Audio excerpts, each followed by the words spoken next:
I'll tell you what, there's nothing like a little tech fun to start your night. Just when you think things are going to be just fine and everything's clicking into place, by God, the universe throws a monkey wrench in there just to keep you on your toes. And I'm a ballet dancer here. I'm just saying. But we're here. We're live. And by we, of course, it's not just me, folks. I was able to wrangle in, kind of a fitting choice of words considering tonight's co-host, because he's a wrangler in his own right. I am, of course, speaking of my co-host for tonight, Mr. Tex Wesson. How you doing, brother? Oh, man. Oh, wait, hold on. You got to wait for the lag. Wouldn't be legal. Got to wait for the lag. Sorry about that. My computer's yelling at us. All right. Well, how are you doing tonight, Tex? I'm doing good, man. Doing good. Okay.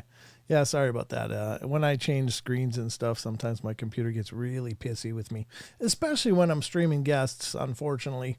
This didn't used to be the case, but something changed in the Windows verse where suddenly my hardware is running like software. That was a little bit of a metaphor there, Tex. I get it. I knew you would. I knew you would. I'm going to get you centered here a little better. But we are going to go through the night. Tex is going to be here as my right-hand man, and we're going to go through the shows as we always do, ladies and gentlemen. We are going to be getting into a whole bunch of fun. Of course, we're going to hit the news here in moments and talk about a few articles of strangeness that's going on in the world. And then we're going to get into the Discord question of the week, where we're digging into your thoughts in our Discord community. Special thanks, as always, to Chucky Danger, who poses a question to all of you in our Discord community. And remember, the Discord community is always available to any of you. If you're not already involved, please get involved.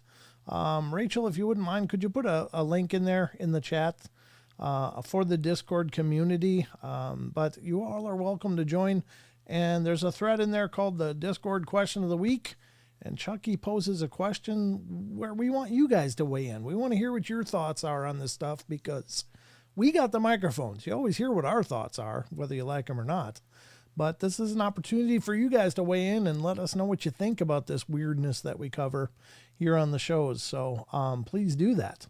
Please get involved. And I know Rachel will get it up in just a second here. That didn't sound right at all. Oof. You ever wish you could just grab words back? I wish I could just grab those back. Sorry about that. That sounded absolutely trashy as hell, but I didn't mean it that way. Anyway, thank you, Rachel, for doing that. And she'll post a link to our Discord community. Please join it and be a part of the family, a bigger part of the family, as it were. So, Tex, how's things in the southern part of the world? A lot warmer than it is up yonder for y'all. I can't complain too much. Because, as far as winters go up here, generally speaking, we'd have like 4 or 5 feet of snow by now, and maybe it would melt down. It's not like, it just accumulates. We get warmer spells and stuff, but we generally would have a pretty good blanket of snow. Right now, I got lawn, Tex. So it's been a really nice winter. All my trees in the backyard decided to fall like in 3 days. Oh, right? Really? And so, and we were having family over. It's right before Christmas. Mm-hmm.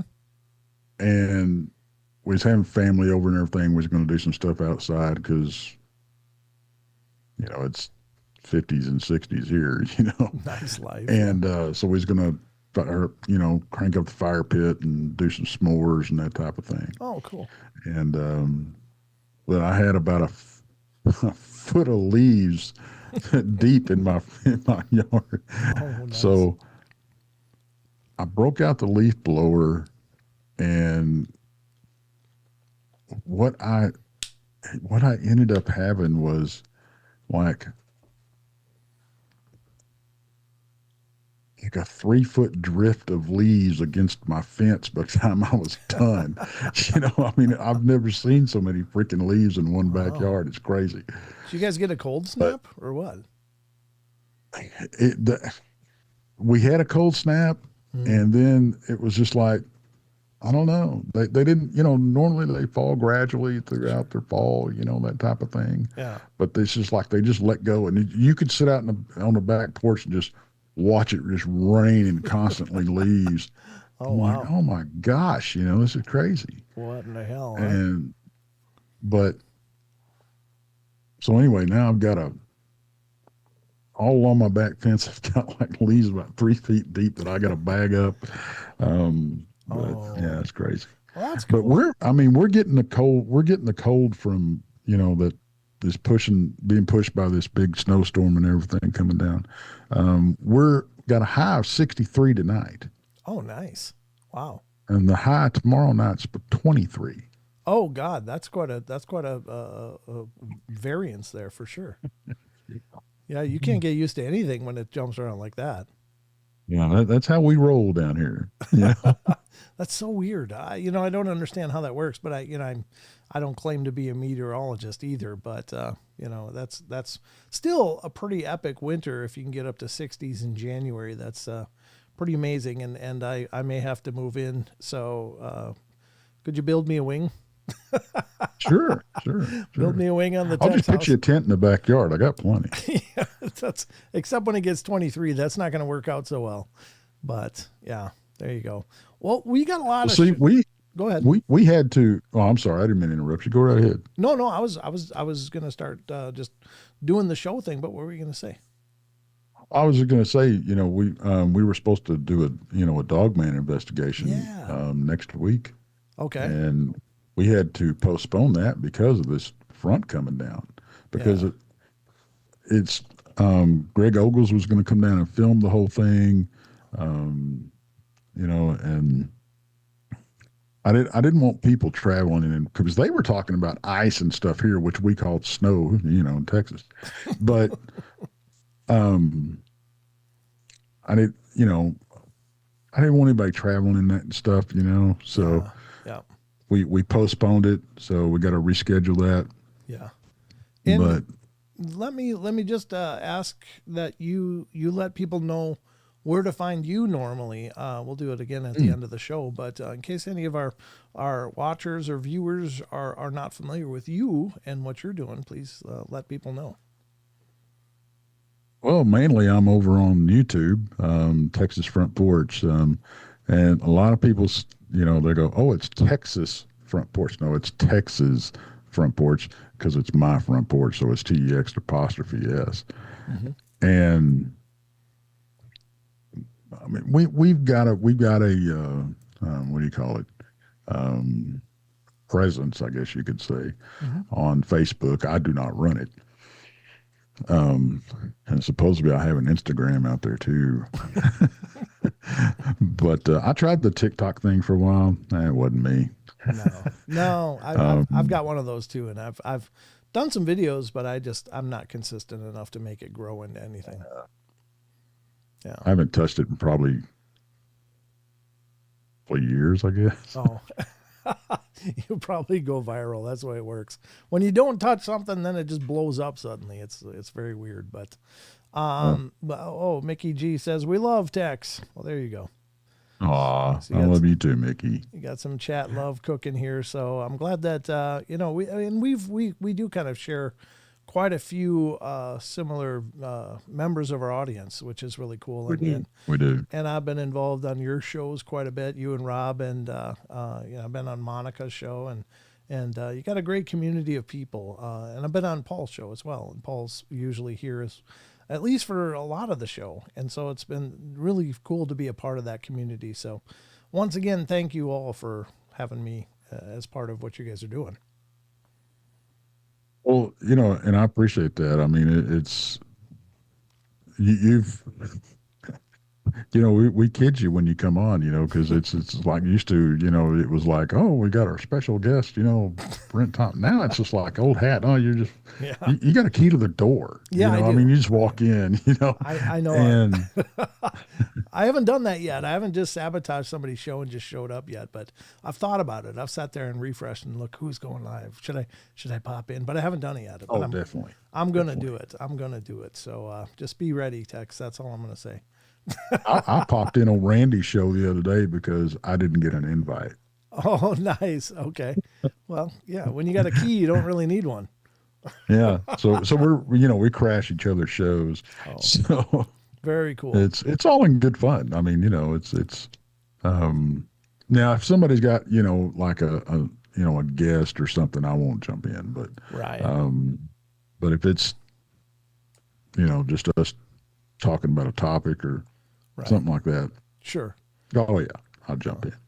Well, thank you, Mickey. Mickey says we love you too, Brent. Oh, that's very sweet. I appreciate that. There you go. Spread the love. Spread the love. Barbara says she's been camping out on Texas Front Porch for a couple of weeks now. Yeah, Barbara's amazing. She's a sweetheart. I hope you like the cooking, Barbara. We love what you're serving, Tex. But speaking of serving, I guess we should get to some news. Are you ready to hear about some news, Tex? Let's do it. All right. I got a few articles pulled up for all of your enjoyment. Once again, I'm sorry for the late start tonight. What happened, just so you know, I'm not usually that late starting a show, but I had a problem with the chat function with this program that I use that restreams my stream to all these different platforms, and it wasn't talking. I'm glad that the actual stream is working on YouTube, but the chat portion wasn't working, so I actually pulled over the old school chat and got it all configured on the back end here, so we can see what you guys are saying, and it'll be preserved with the rest of the stream. So we're going to get to the news, ladies and gentlemen, and this is where we discuss some current events. Some of it's paranormal, some of it's interesting, some of it's weird, and hopefully you enjoy it. So without further delay, ladies and gentlemen, it's time to get to the news. We're about to news you up. So the news, ladies and gentlemen, the news.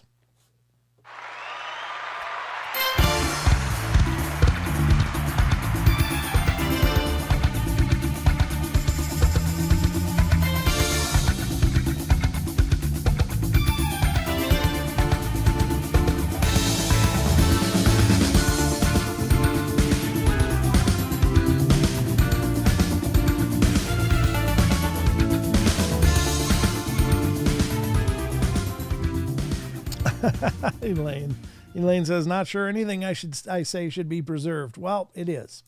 It's recorded for posterity's sake. And welcome to the Paranormal Portal News Desk. And I'll be your anchor right here, Brent Thomas, along with Mr. Tex Wesson as we dive into tonight's news. Again, throughout the course of the show, we utilize a lot of different sites. We check out a lot of different articles, and I can only ask that you guys support these sites. These sites are doing an amazing job, and your traffic does help to keep the lights on for them. Please give them your love and support and visit these sites. There's so much more on all of them than I could ever cover on these shows, so definitely support what they're doing. The first site we're going to be visiting is a regular here on the Paranormal Portal, and it has to do with the news. It's the news. It's basically the backbone of our news presentation for the most part. But this is a site known as unexplained-mysteries.com. And this is something weird, Tex. I've not heard of this. I don't know what this theory is, but apparently it's been around for a while, and it's an ongoing thing here. So maybe we'll both learn something as we go through this article. But this is from unexplained-mysteries.com, the first article tonight. From the Science and Technology Files. I don't know if this is really big or not. I didn't look at it for length, but if it's really long, we'll read part of it, and I'll give you guys a link to check it out for yourself. And hello to our Rumble audience and Twitch as well. Twitch, I can't see you if you're out there chatting. It's not going to be coming up tonight, so just sit back and enjoy yourself. But the article is from unexplained-mysteries.com. Dead internet theory resurfaces as Meta opens AI user floodgates. I'm not sure what that means, Tex, but that sounds really creepy. What do you think? Have you ever heard of the dead internet theory? No, I have not, but I kind of just taking it in context here. I'm kind of thinking that they're going, talking about almost the whole video killed the radio star thing, yeah. with the AI killing the internet. I don't know. I mean, because I think it's going to be harder and harder and harder to spot stuff that's not AI. Yeah, it's already getting really tricky. You're right. And it sounds like, I guess we'll find out now as we read the article, but it almost sounds like they're opening it up to artificial intelligence personalities. And therefore, you may not be talking to a real person. But let's see what it says. It says the owner of Facebook and Instagram is planning something that could end up proving conspiracy theorists correct. The dead internet theory, which has been around for a few years now, is the controversial idea that the internet has been almost completely taken over by bots. Well, that's pretty true, actually. And AI users, and that most of the content and social media posts you read were not actually written by human beings. Well, there you go. As AI becomes increasingly sophisticated, this concept certainly doesn't seem that all that impossible. And we've already seen how easy AI-generated content can fool people into believing what is the real deal. That it is the real deal, I guess is what it actually said. While it's difficult to imagine the majority of content on the internet is generated by AI, in the near future, the potential for this to become a reality is likely to increase exponentially. Such a future became all the more likely recently when Meta, the company behind social media giants Facebook and Instagram, revealed that it was working on a plan to enable its users to create AI characters, and that it expected AI accounts to become commonplace in the near future. What was that Bruce Willis movie where they were like driving these robot people? Like they were, it was almost like WALL-E, where they're all decrepit and sitting in their houses, but they're walking around looking like supermodels and stuff.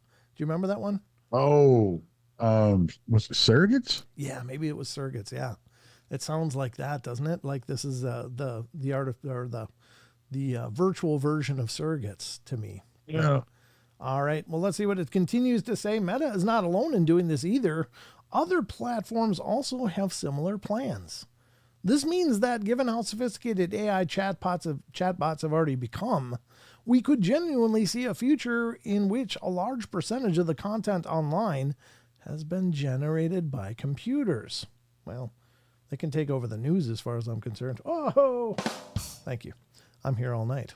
Telling AI content apart from human content will become increasingly challenging. Whether this will mean that dead internet theory has actually come true, however, will likely remain a matter of debate. Wow. I think that's it. It's kind of spooky, really, isn't it?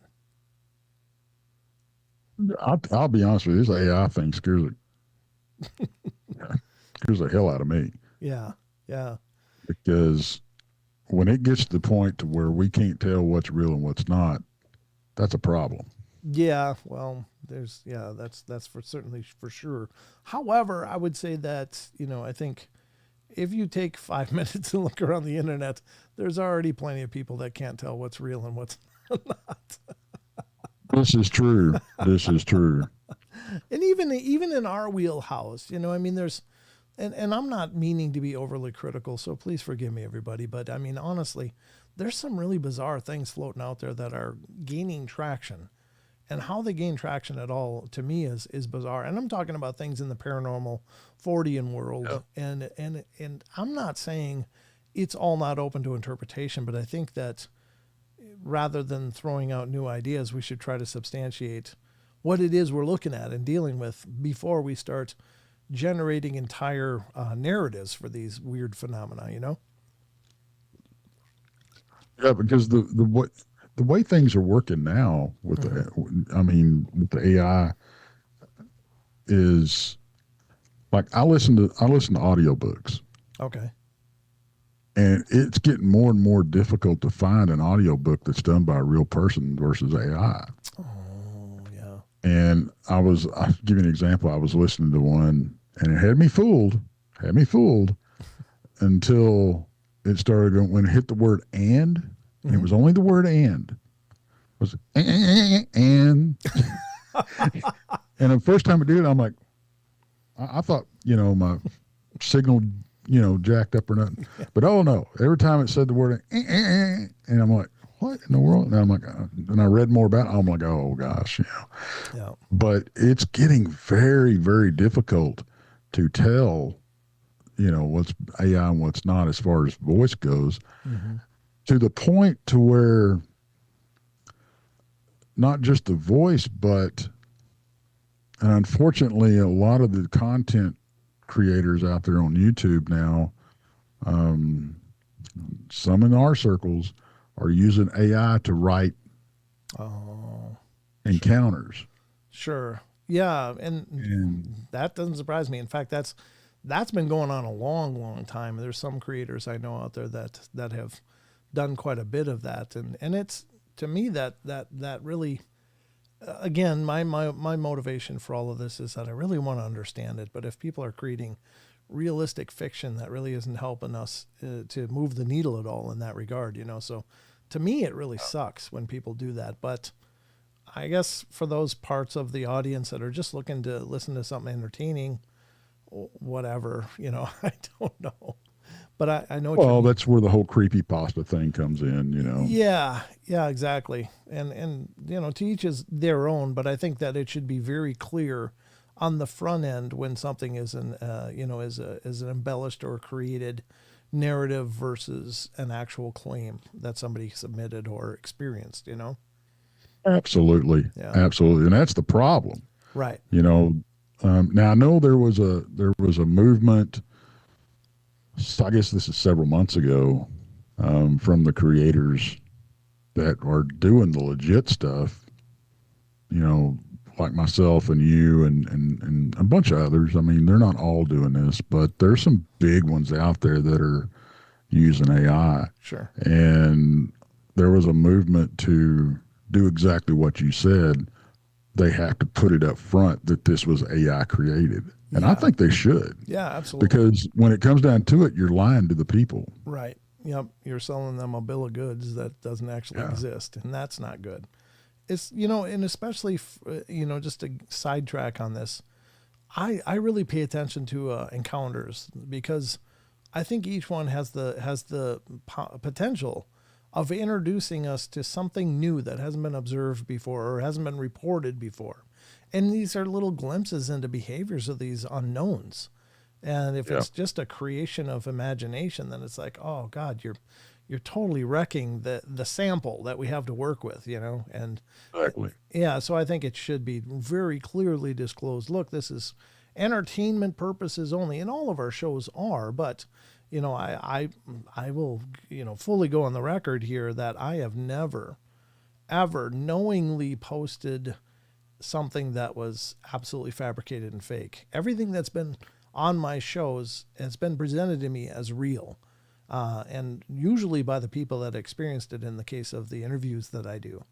But you know, and whether or not they're absolutely being, you know, 100% legitimate or not, you know, that's between them and their conscience, I guess. I can't know for sure, but at least I think we all do we really do the best we can to present, you know, real material, you know. Well, and that's another thing that I have a problem with. You have these creators that talk about, oh, we vetted this encounter. How do you vet an encounter that only went if it was a solo encounter? Right. Right. You know, I mean, come on. Yeah. Yeah. It's who you if you have to rely on your BS meter. Yes. Yes, you do. You know, I mean, that's all you can do. Right. And, you know, and we don't have the time to go through and re-interview people 5 or 6 different times to make sure their story holds up. I mean, honestly, I don't have that kind of time. I wish I did, but you know, I'm not able to do that. But you're right. You do a gut check on every story. And there's shows that I've recorded that'll never see the light of day just because I couldn't get behind what the person was saying at all. It was like, and this is something I've talked about, and I'm sorry to spiderweb here, folks, but I think this is an important discussion in that, you know, after you've covered hundreds or more stories in a specific genre, like Bigfoot encounters and ghost encounters and even UFO encounters, they all seem to have a certain recipe. Like there's a certain progression of events that most people, not consistently, but most people experience as they're going through these experiences. Like, you know, the way it starts, the little things they notice first, and then as it progresses, and you know, there's other little like markers that you look for in these stories. And when somebody misses all the markers and just comes up with this whole new tale, it's like, if I don't believe it, I think that, you know, as I've said on interviews that I've done, I think I have a responsibility to my listeners to just not put out something that I can't personally, at least partially, get behind. Now, I don't say that I have to believe 100% everything everybody says, but generally speaking, I look for those markers when people are telling me stories, and if they're not there, then that's a big red flag for me personally. With me, you know, and I've always said, just because it didn't happen to me doesn't mean it didn't happen, right? Yeah, fair enough. So with me, it's more of, I think it's like you were saying, it's not necessarily the encounter or the story that you're looking at. It's the person, you know, the vibe you get from the person, or the, you know, how they're telling it, and the, you know, the little things that stick out and all that kind of stuff. Right. That's what I make my judgment on, because I try to give anybody the platform if they want to get up there and talk about their encounter. Yes. And if they don't want to talk about their encounter, I'll do it for them. Doesn't matter. Sure. But if you're gonna tell me that, you know, Bigfoot lives on your back porch and drives your mows your lawn for you and stuff, Yeah. come on. Yeah. There's some stuff out there that, you know, I can't buy. Right. You know. Yep. But it's a fine line, really, between giving everybody leeway to, you know, tell their story and not be judged, and to go and, you know, to call them out. I mean, it's right. Yeah. It really is. I'm with you on that. But, you know, again, I think we're like the mediators between these people with experiences and our audiences. And, you know, I just feel that it's incumbent upon us to, you know, try to vet this as best we can, give it the gut check and look for those markers. And if it doesn't match anything, it could be still a 100% true story, but it's a judgment call. And so, you got to make your choice, I guess. But you're right. It is also a slippery slope, because I don't mean to make myself an arbiter of truth either. Oh, absolutely not. Yeah. So that's the other side of it, I guess. But let's get to the next story and check out what else is going on in the news. And this one is also coming from unexplained-mysteries.com, ladies and gentlemen. This is from a Modern Mysteries, and this is one I think I mentioned just the other day, well, actually just yesterday. That was my first show back. But this is something that's been making the rounds lately, and I don't know what to make of it, honestly, and maybe there's something to it. It is just a different take than anything else that I've ever heard before, but could there be something to it? Sure. This one I wouldn't put it past. It's almost a conspiracy. But at any rate, this is unexplained-mysteries.com brings us this article, which is Mystery Fog Sparks Conspiracy Theories as it Sweeps Across U.S. States. You've heard about this, Tex, right? The people that are falling Oh, ill. yeah.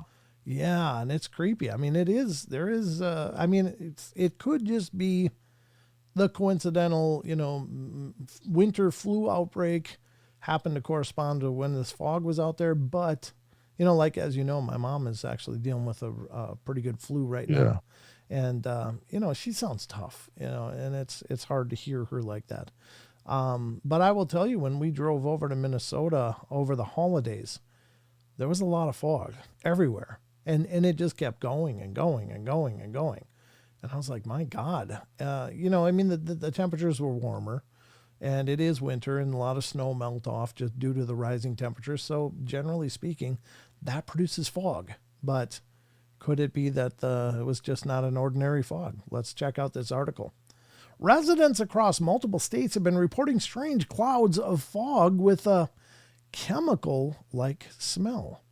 Something strange has been hanging in the air over the last few days. That is, at least according to a swath of reports of a peculiar fog with seemingly unusual properties that's been cited in multiple U.S. states, including parts of Texas, Wisconsin, Iowa, Maryland, Virginia, West Virginia, Nebraska, Kansas, Oklahoma, North Dakota, Florida, and Minnesota. Ding, ding, ding, ding. That was exactly the path. Several of those states are ones that I drove through. Some witnesses complained that the fog had triggered respiratory symptoms and was accompanied by a burning chemical-like smell that left them feeling nauseous. Within about an hour, I kept sneezing over and over for 3 hours, and my eyes were really puffy, said one woman who encountered the fog while filling her car with gas in Florida. Another one says, I got very warm and felt like I had a fever and my stomach was cramping. Similar experiences were reported in California and Kansas. Here in South SoCal, unusual fog the last few days, wrote one resident. Another one, strange smells, but I've been noticing the smell for months now. Burns my nose. Seems like an all-out assault from the skies the last few days. The phenomena quickly went viral on social media, with thousands of users suggesting that the fog could be something sinister, such as a secretive government experiment. Incredibly, something like this actually did happen in 1950 when a project known as Operation Sea Spray saw large amounts of bacteria being intentionally sprayed over San Francisco area to determine how vulnerable U.S. cities were to biological weapons. Well, newsflash, if you spray bacteria over any population, they're going to be vulnerable to it. It's like, what? They didn't know that? Oh, my God. Anyway, that said, it is extremely unlikely that anything like that is going on here. Instead, in all likelihood, the fog is little more than a natural phenomena that has been blown out of proportion by the propagation of conspiracy theories on social media. I don't know. There has been, that's not the only, the sea spray isn't the only version of government testing on U.S. populations. There's been several. There was one in the I think it was in the Grain Belt or somewhere in like Missouri or Kansas, where the military had set up these covert spraying depots on the top of buildings in this town and just sprayed the population just to see. And if that's happened, is that impossible? It could happen again. What's your feeling about this, Tex? Well, the thing about it is you can go, okay, so I'm torn on this. I really am. Yeah. The logical side of me, the non-conspiratory side of me wants to go, okay, yeah, we got this monster front coming through. Sure. Everything's cooling off and that type of thing. It's been really humid. It's going to cause fog. Okay. I've heard reports of the fog moving over and people finding like black globs in their swimming pools and even catching a sample of it and, and it having globular stuff in it and all this kind of stuff. But still, the non-conspiratorial part of me wants to go, okay, hello, pollution. Yeah. Sure. Because fog is nothing but a cloud. Right. That's been pushed down to the ground, basically. Mm-hmm. So you're going to get all that stuff when it gets pushed down. You're going to get all that stuff that's in the air. Sure. We've had high smog alerts. Right. In the recent in the summer months, where that stuff just don't go away. Right. It's up there somewhere. Yeah. So that's the logical side of it.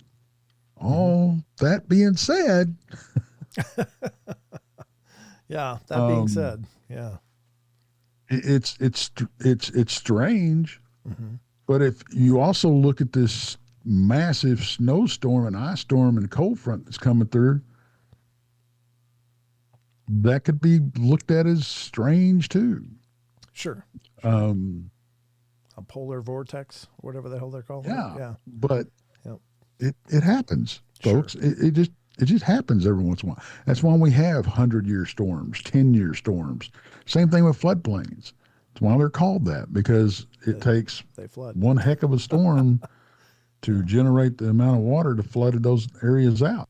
Yeah. So, yeah. You don't believe me? Yeah. Go check your insurance. See what kind of floodplain you live on. Yeah. So there's both sides of it, and I find myself leaning towards the logical side of things.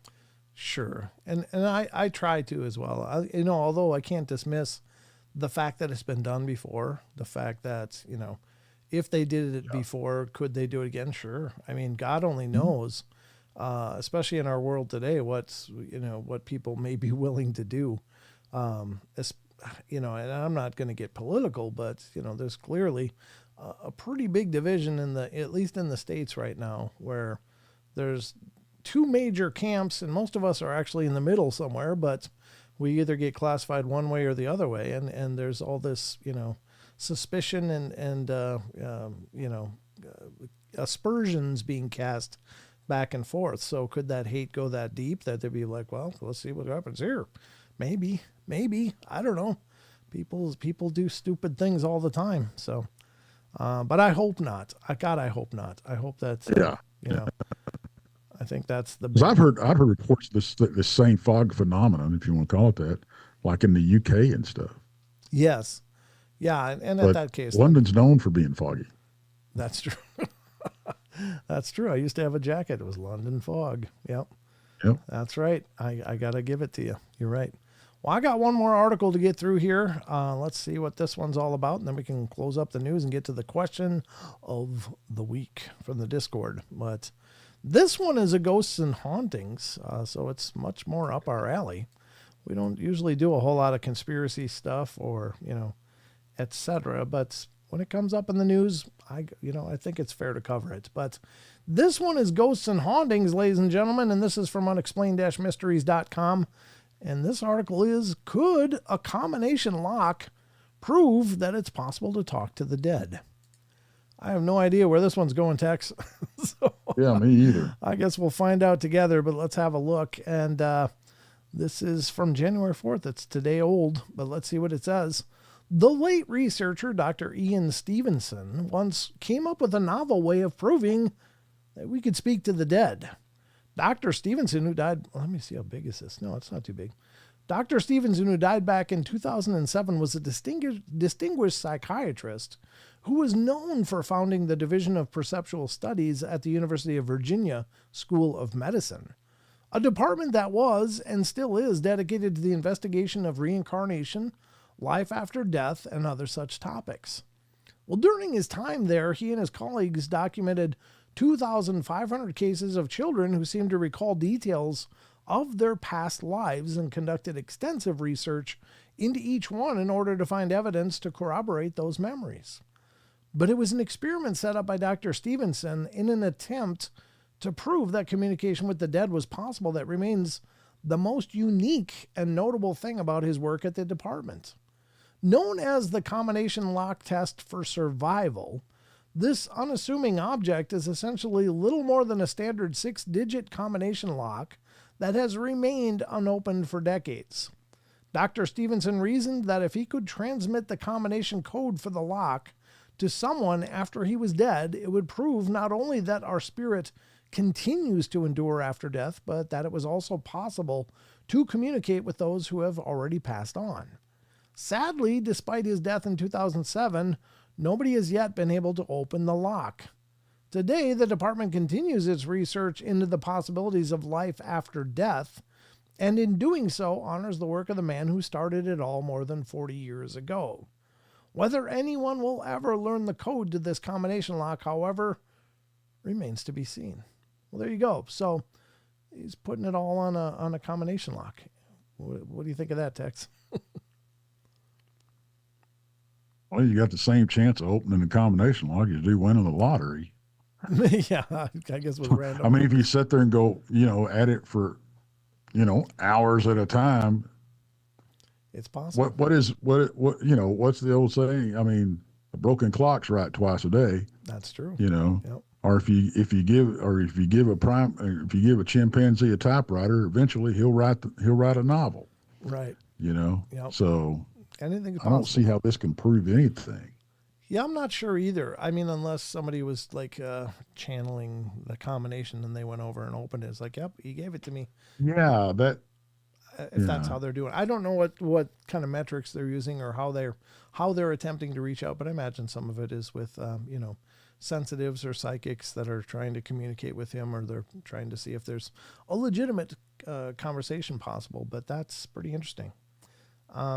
Again, they might be waiting a long time. Who knows if the spirits after they go, if they hang on to that kind of knowledge, like, oh yeah, that combination was this. Might not. Who knows? Who knows what gets stored here and what is actually a part of our universal consciousness? I don't know. I mean, that kind of, when we're talking about transferring that kind of information, or passing it along after you're dead, that kind of goes along with these psychics that have been able to help find missing people, solve murders, right. That type of thing.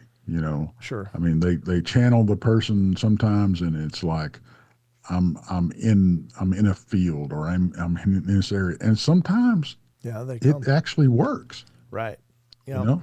Yep. Very true. Yep. That to me, that proves more to me than this. Right.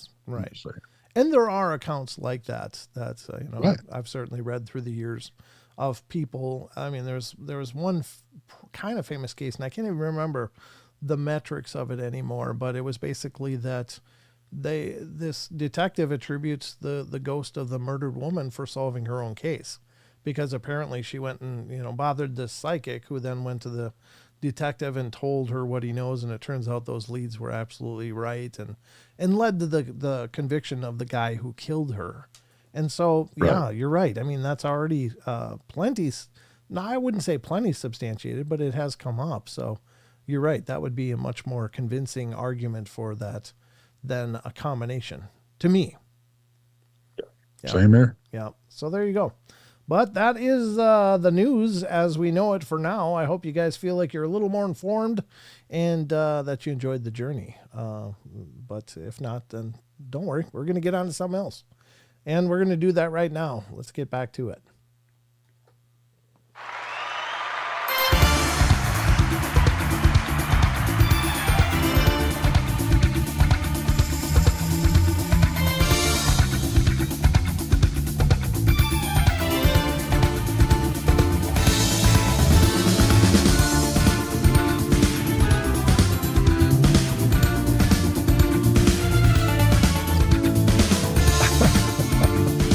have no idea what's going on in our chat, but it's unknown. I have no idea what you're referencing there.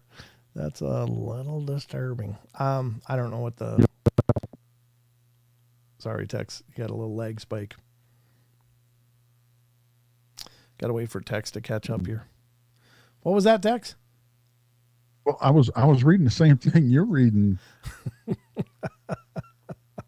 So the comments... I was thinking, I'm like, okay, well, maybe it's a typo, but... Well, the comment for any of you that didn't catch it in the chat was, from the unknown, so some fat guy's balls were washed up on the beach because they were full of human waste. Did I get that right? I don't think so.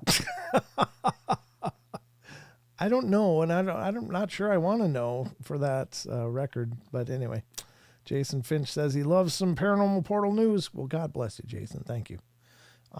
But you know what it's time for, Tex? Well, let me tell you. It's time for this. Wait, let me do this first. Wait, let me do this first. It's not time yet. It's almost time. Now it's time. Wait, I almost did the wrong one. Hold on. I got to do this. There we go. Oh, it's time. Now it's time.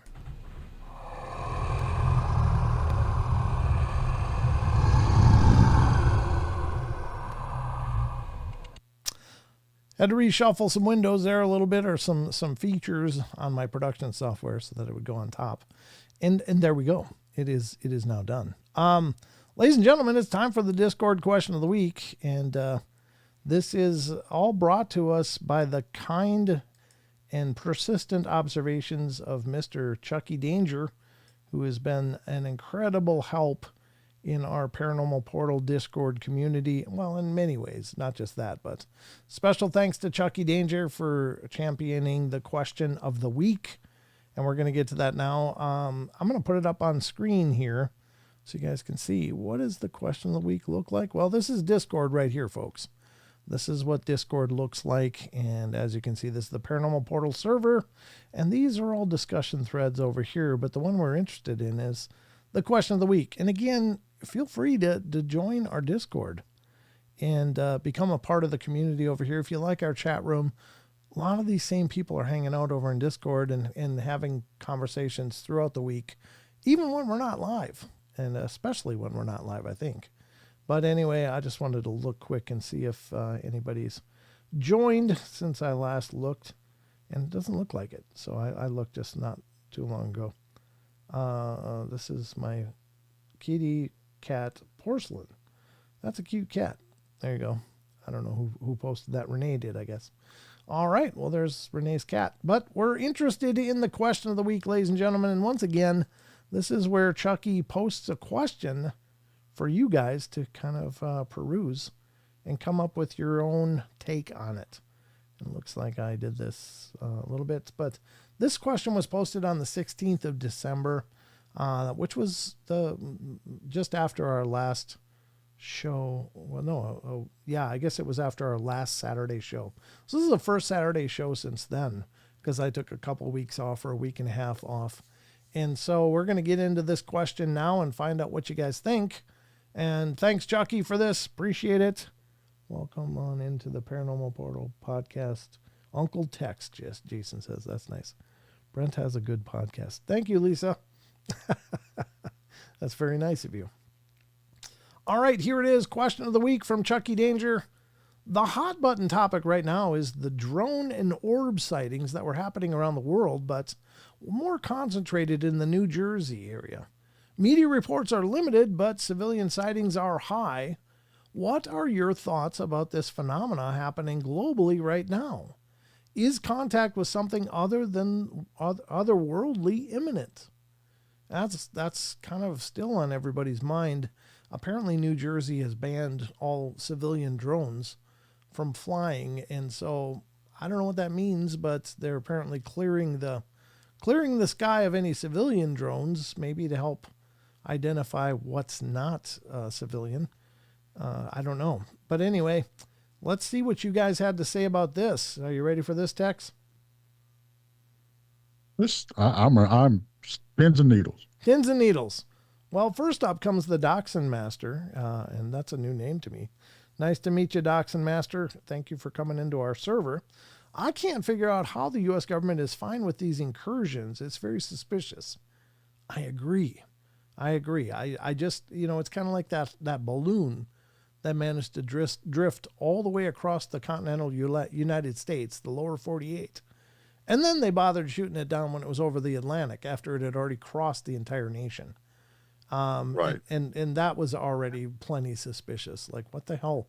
What aren't they doing? Well, they're not doing anything. They're watching stuff go by. So, and the response to these drones has been really lukewarm as well, which is concerning.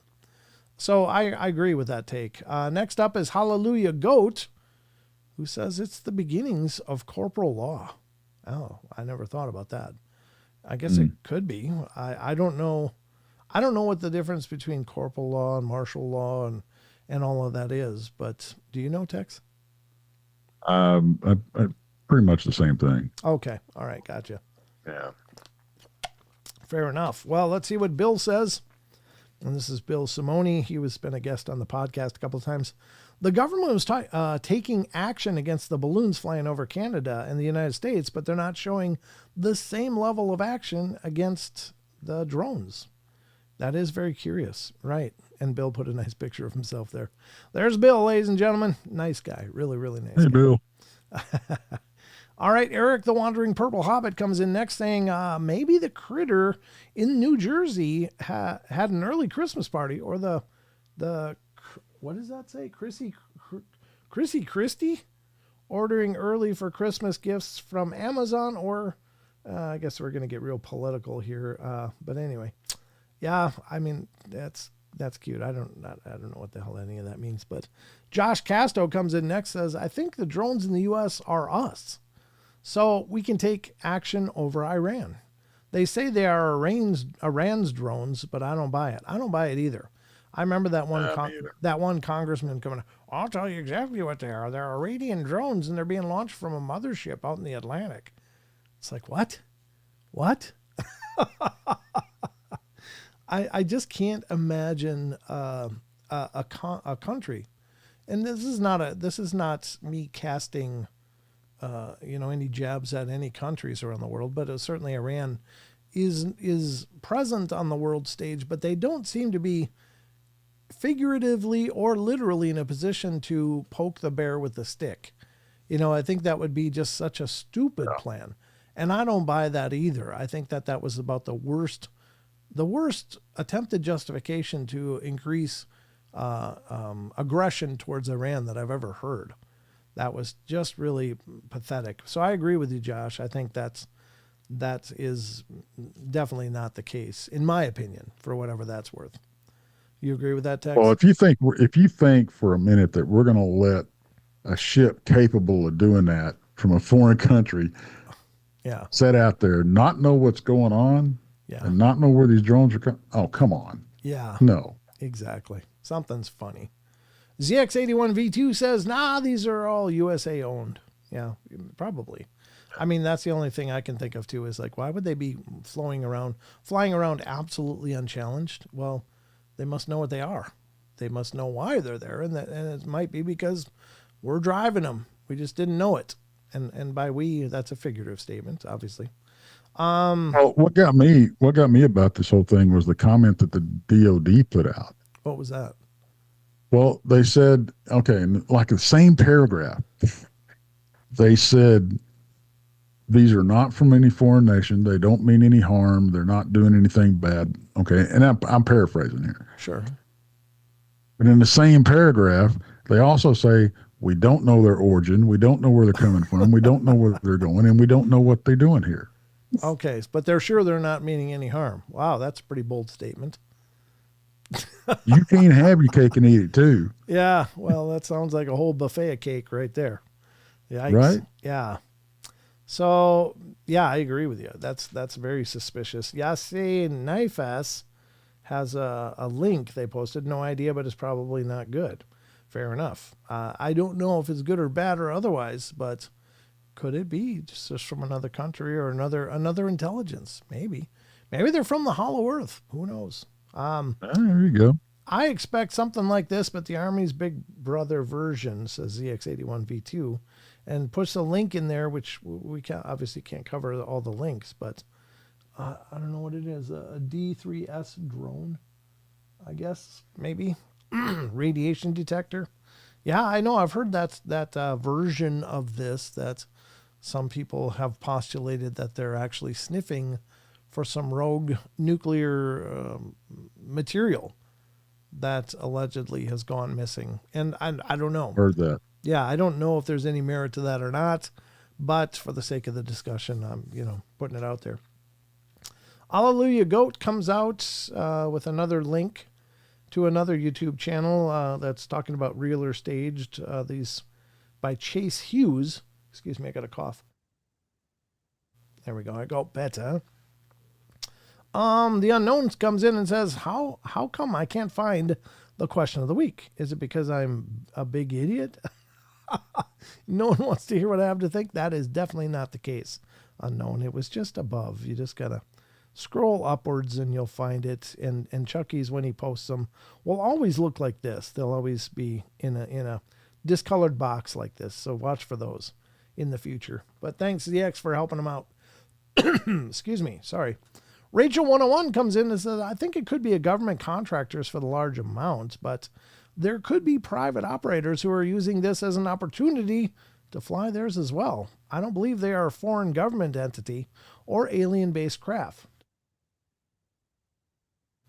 I got a dry cough. Sorry. It's that winter air. Well, if they're alien-based craft, they sure did go old school with their technology for some reason. Yeah, but have you seen some of those videos? And I can't say that they're legitimate or not. I mean, that's the big wash. We don't know what's real and what's not. Thank you, AI. Yeah, but some of them look like they're like plasma orbs almost, with obviously some weird propulsion going on, because they do seem to have little booster jets or something to navigate. Now, I think those may be something completely different to the regular big SUV sized drones that everybody's talking about. Yeah, you're right. You're right. And that's the kind of the rub too. It's like, what is ours and what isn't ours, or what could be ours and what is definitely not ours. And there again, we're in this wash of, these submissions of people's apparent sightings. They're filming these things, and they don't seem to behave like normal drones, in their maneuvering, in their capabilities. It just seems to be something else. But there again, there's always been people sighting UFOs. That's not new. So are we looking at an amalgamation of many things going on, some of which would be maybe advanced technology of ours, and some of it could be somebody else's? And I don't mean from here. Is it possible that everybody's, when the whole drone craze started, that we have more people looking up and taking notice and taking film, that we're catching these other drone type things now? Right. And they're just UFOs that's been there all the time. We're catching more of them now because everybody's paying attention to the skies. Yeah, I mean, that's true. I think there's a lot to what you just said too, because I think more than ever people are paying attention to what's in the sky. It's not just the casual stargazers looking for shooting stars anymore. It's like there's so many enthusiasts that are looking at the skies looking for this weird stuff, and in many cases finding it and potentially documenting it. So yeah, I mean, you're right. There's a lot more people paying attention than ever before. So we only got a couple more submissions in here. First one is coming from John T. He says, I believe most are government controlled and they know exactly where others are from and why they're here, but could also be used as a diversion for other things. That's a great point, John. It's the old magician's trick. Don't pay attention to this hand. What's going on over here? Look at this. What's this? Yeah. And so Is it a misdirection? Could be. What are the shenanigans that they're not trying to have us focus on, rather than have us looking at the skies of New Jersey for explanations? What else has been going on that hasn't been made the news cycles? That's the scary part. That's the scary part. So, last comment is Renee Cruz. Anyone hear lately about the eerie, mysterious fog? Well, yeah, we were just talking about that. Is it alien, chemtrail, chemical trail, chemical warfare, Slayer? It could be, as we discussed in the news. Any thoughts about the truck exploding? No, nobody's talking about that in here. We try to stay away from anything too controversial, just because, not because I'm afraid to discuss it, but it's because I'm just not informed enough to really have an opinion on a lot of the things going on, especially the tragedies. One being the exploding Cybertruck and the other being New Orleans, that horrible thing. So, my thoughts and prayers go out to anybody that was affected by any of that. And God only hopes we can find some answers and clarity to it in some point. But at any rate, this has been the question of the week. Once again, special thanks to Chucky for putting it out there, for putting out these great questions. Good discussion point. I've had a lot of people asking me, well, not a lot. I've had a few people asking me, are you going to do a show about the weird drones in New Jersey? And it's like, honestly, my position is this, and I don't know, Tex, what your position is for your show, but it's tough for me to do any kind of coverage of it that would be unique to the Paranormal Portal, because one, all I'll be doing is regurgitating stuff I've heard from somewhere else. And I don't have any unique perspective or ideas to throw at it that I think would be worthy of doing a show, other than just jumping on something that's a hot discussion point. What is your take on that, Tex, jumping on these trendy things? Well, there's that. And then my problem is when you start down that particular wormhole, that, no pun intended, but it inevitably leads to political discussion. And I don't do that. That's not what people come to my channel for. Right. I'm there to give you a break from all the mind-numbing BS that's out there about that you get beat over the head with on a daily, hourly basis. But also another issue is, and I don't know this for certain, but among the content creators, there's been talk about certain, some channels being, shut down, mentioning the D word, as everybody's calling it now. So it's kind of like when everybody was talking about the C word, Yeah. So they had to come up with risk it creative on ways a topic I really have a pretty logical opinion on. I think. No, I appreciate it. Wouldn't be entertaining for me to talk about it. I'd run everybody off. Yeah.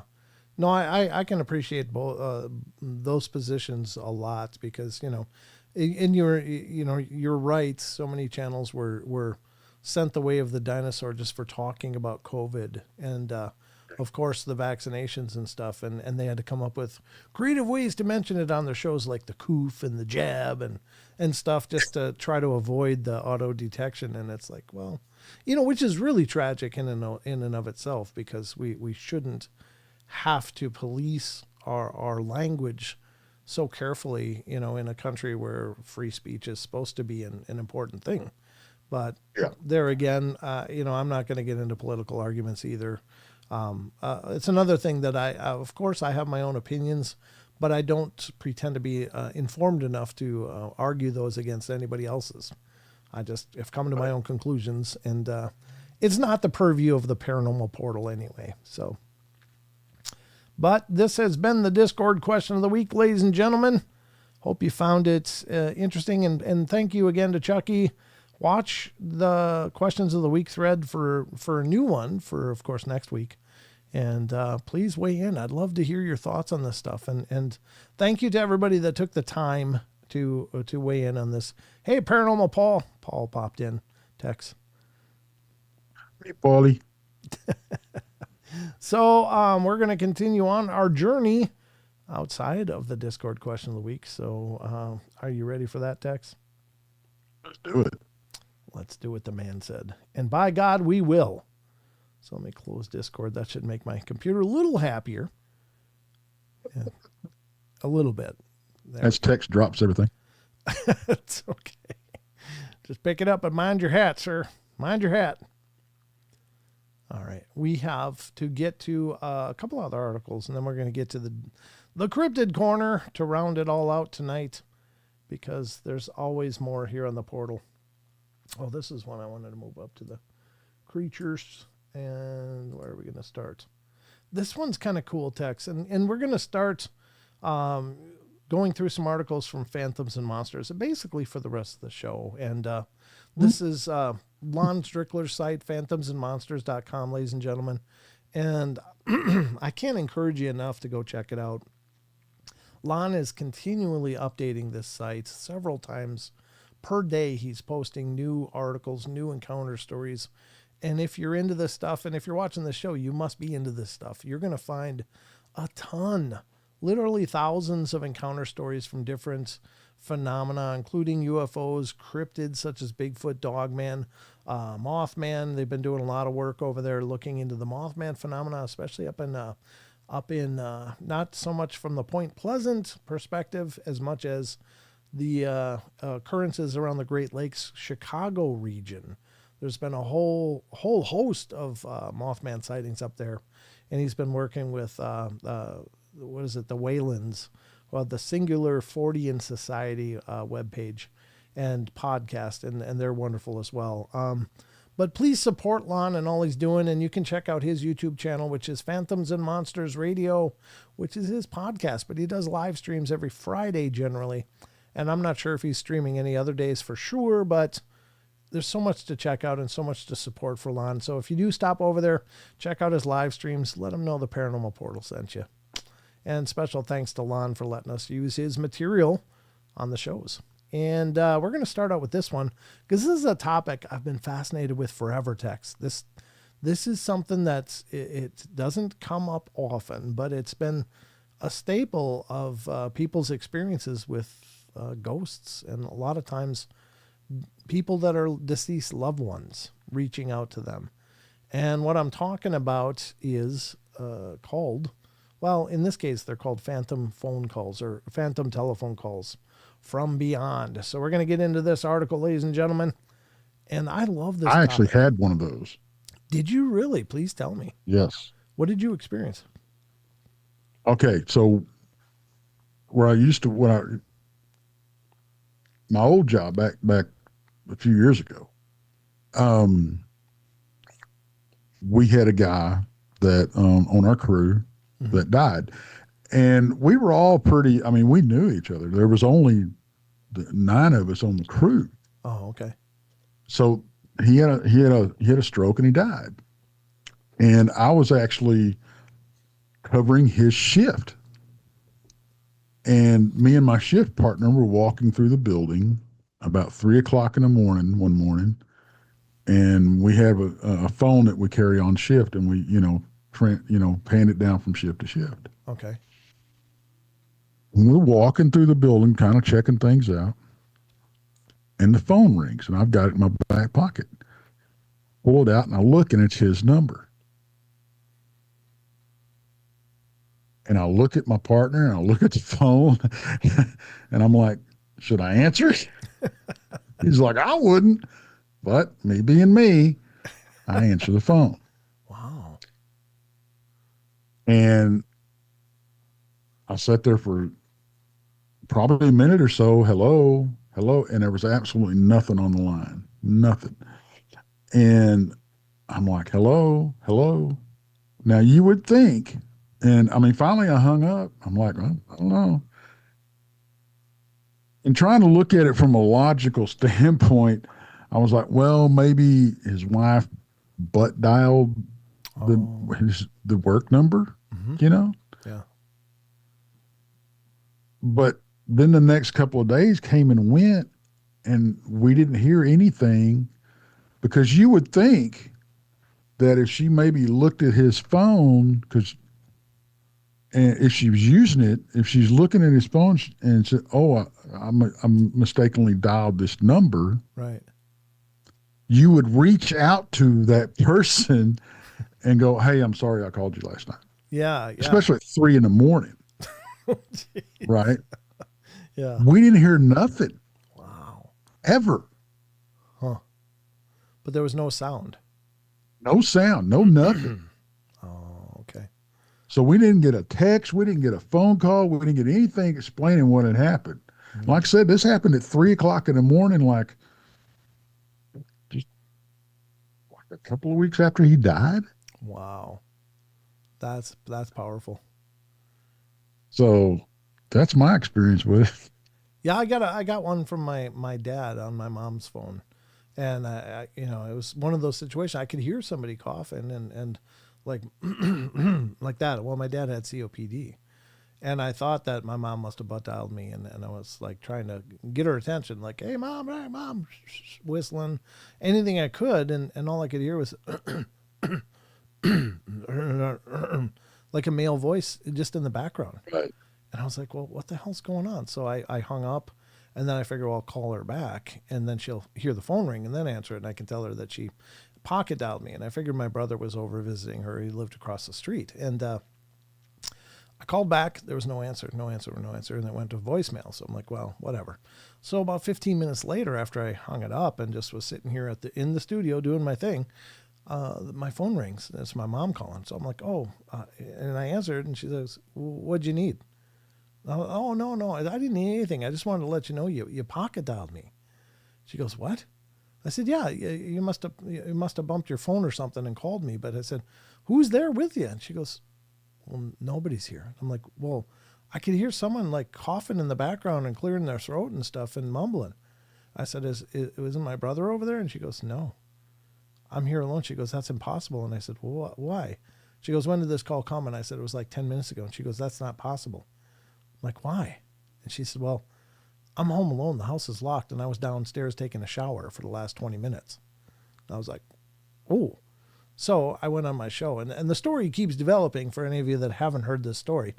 The story keeps developing. And so I had been, every once in a while when Mom would contact me after my dad passed, he made himself known in the house, turning on his TV and all that stuff.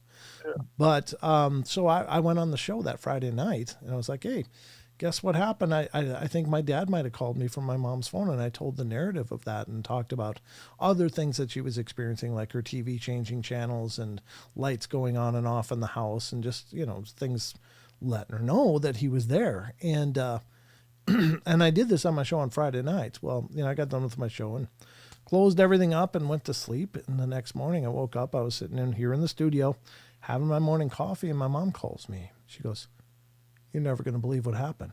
I'm like, what? She goes, well, your dad's TV turned itself on. I was like, oh. And not only had it turned itself on, Tex, this was not ever configured to be, it was a smart TV, but it was never configured to go to the internet and connect to the browsers or anything. She said, not only was it on, but it was on the internet. I'm like, oh, wow, that's weird. She goes, no, there's more. She goes, not only was it on the internet, it was on YouTube. I'm like, oh, well, that's really bizarre. She goes, no, there's more.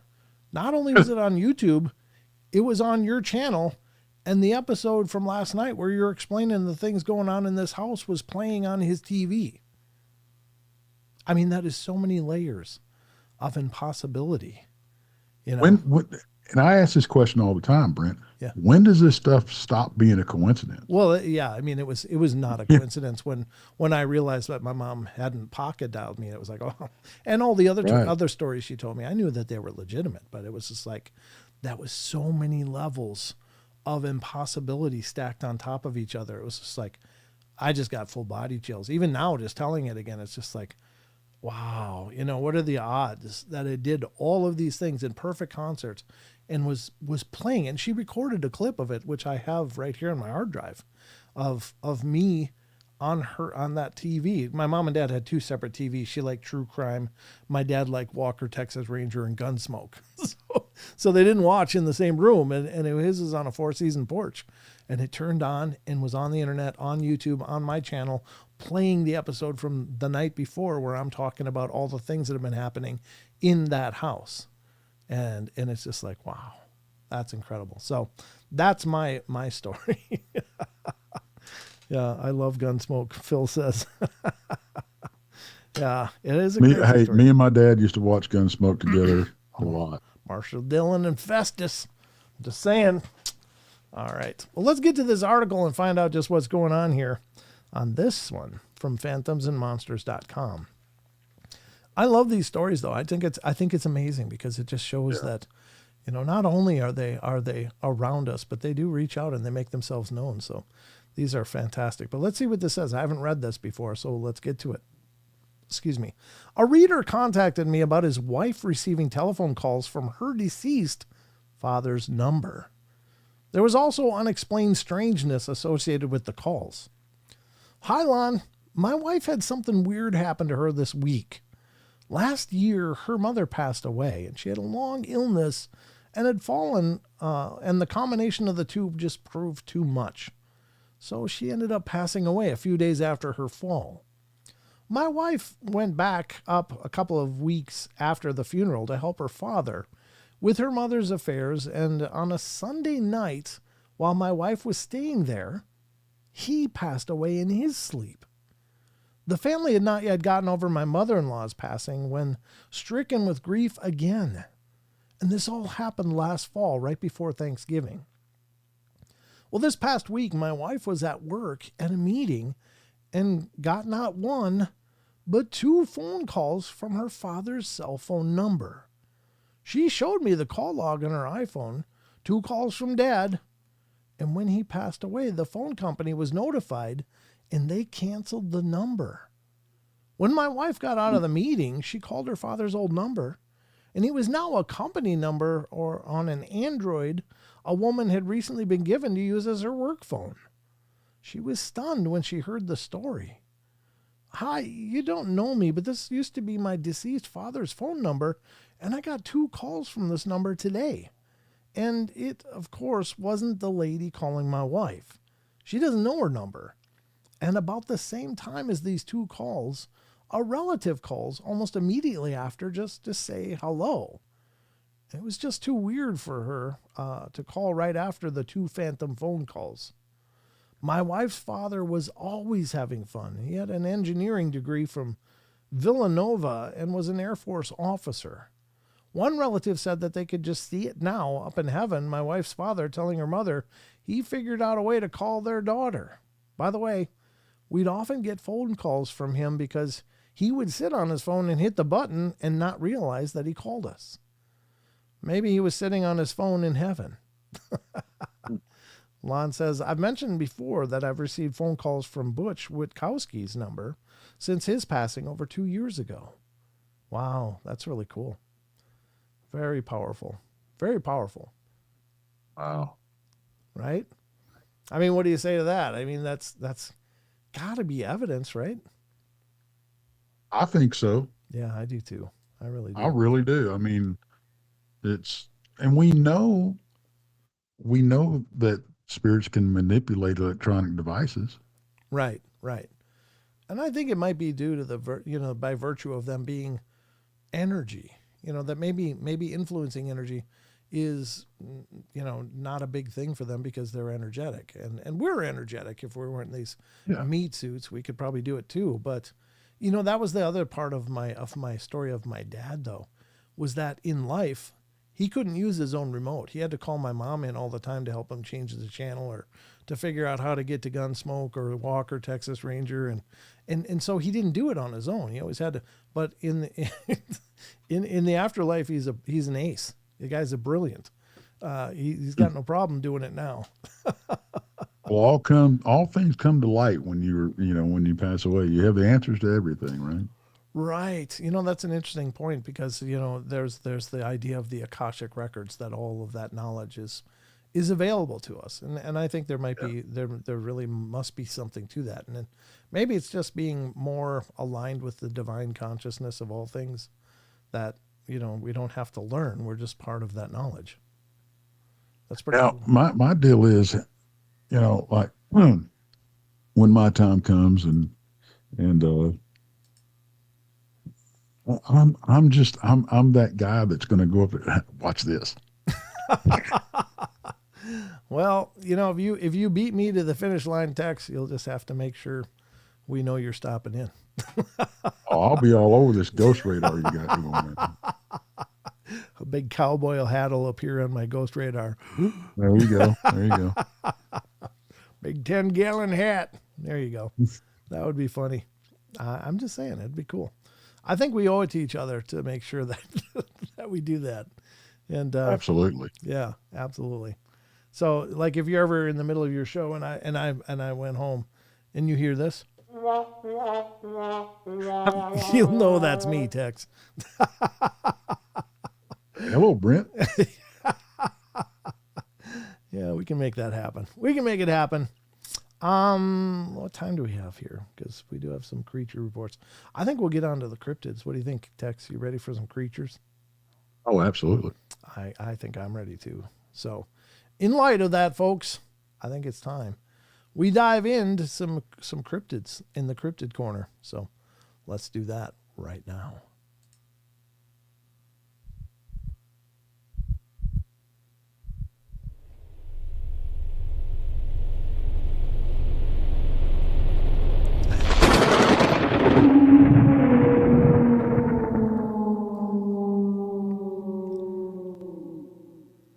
Paul says I'll be in the background on both your shows. That's it. We got a regular contract going on now, so it just is saying, if any of us doesn't make it to the next show, folks, tune into each other's shows, and you're probably going to see us show up somehow. All right, we're going to get to the creature cryptid reports, folks, and these are also from phantomsandmonsters.com. Again, I really encourage you guys to check out Lon's site because there's so much there. And it's not just the major things. There's a lot of weird creature reports that Lon reports. And these are really strange, but they come up from time to time. They're just much rarer. But I find these are really interesting because they're not just I realize it sounds crappy to say it this way, but it's not just the Dogman Bigfoot reports that we hear so much of, which are amazing. But there's a lot of other strange things that are surfacing around, and people are running into them. And let's get into these. So we're going to head over once again to phantomsandmonsters.com because here's the nightmare fuel for you, Tex. Massive greenish brown spider-like creature encountered in Des Moines, Iowa. I don't know about you, Tex, but I'd much rather. They have it. I'd much rather be encountering a Bigfoot or a Dogman than a big spider.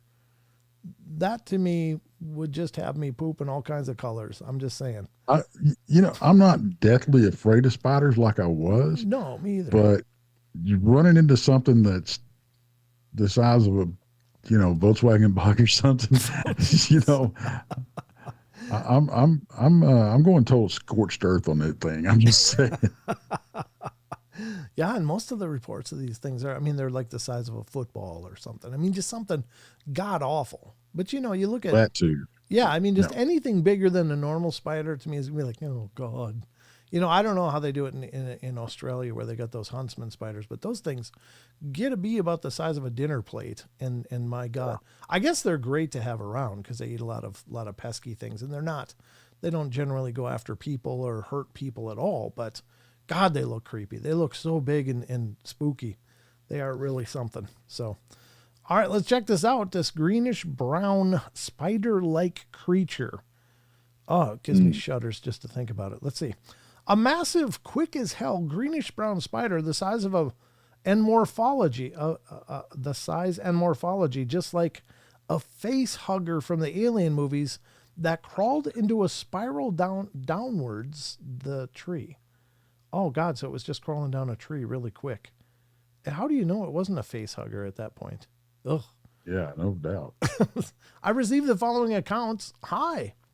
When I was 13 years old, my friend and I were out adventuring near a big factory in our city of Des Moines, Iowa, that was surrounded by tons and tons of trees that weren't cared for.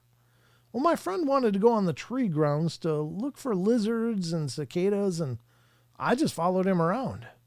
We shuffled through the trees and bushes, and after a while, he said he noticed something inside a gap in a tree, so he picked up a stick to poke at the gap. I was on the other side of the tree, and all of a sudden, I just heard him yell, "Super huge spider!" I turned around to face the tree, and along came this massive, quick as hell, greenish brown spider the size and morphology just like the face hugger from the alien movies that crawled in a spiral downwards along the tree. Well, having never witnessed anything like that my whole life, I yelped at the sight of it and took off running as fast as I could. My friend was right behind me. After a few seconds, he said, "Wait, let's go back and get a good look at it." But there was no way in hell I'd want to go back anywhere near that thing. However, after much convincing, I agreed to go back, but only if we stayed away a good distance. So we found our way back to that tree, and that cursed thing is still hanging around there, unmoving, not even small movements. We tried to get the best look at it as we could while trying to stay a safe distance away. I remember that it had long legs just like the facehugger, just minus the tail. One strange thing about it was it had this white and pinkish looking disc of flesh under its body that was wider than the body itself. My friend got a longer stick to poke at the thing and made it move a bit, and it moved around to the other side of the tree where we couldn't see it anymore. We would have we would have to get closer to the tree to get to the other side of it, and frankly at that point we were both too freaked out to do that, so we just booked it out of there. Later on we told our other friends about it, and no one believed us. Those are strange stories, aren't they? I mean, these one-off stories like this, Tex. Yeah, I don't, and we used to have these spiders. Don't ever see them. I don't ever see them now. Okay. But we used to have these spiders back when I was school age kid that I would see every once in a while, and we called them rock spiders. I don't know what they were, Okay. but they were bigger. They were about this big. Oh God. Legs and everything. Mm-hmm. But they didn't look like a normal tarantula. They looked like they just had like big old hard shell back. Oh. It was pretty much round, and I can remember having to throw these huge freaking rocks at them to kill them. Oh, really? They were pretty robust. Yeah, but wow. And I don't know if this is some nightmare that I dreamed up as a kid, but I can remember running into them walking several times. But I can't find any record of them anywhere or anything like that. It's really strange.